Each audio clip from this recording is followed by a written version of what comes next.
Toshkent viloyati Parkent tumani Samsarak qishlog'ida yangi IT shaharcha ochilish marosimida ko'rishib turganimizdan bag'oyatda mamnunmiz.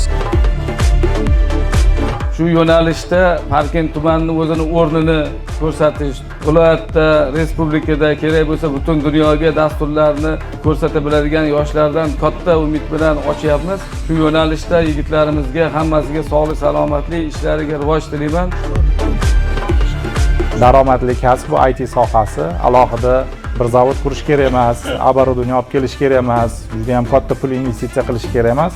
Kompyuter bo'lsa, interneti bo'lsa, bolalarning bilimi, harakati bo'lsa, ertaga shudan turib ham yaxshi daromad qilib, Toshkent viloyatiga ham, eksport respublikaga ham, eksport ota-onasiga ham yordam beradi, yaxshi daromad topish imkoniyati bo'ladi.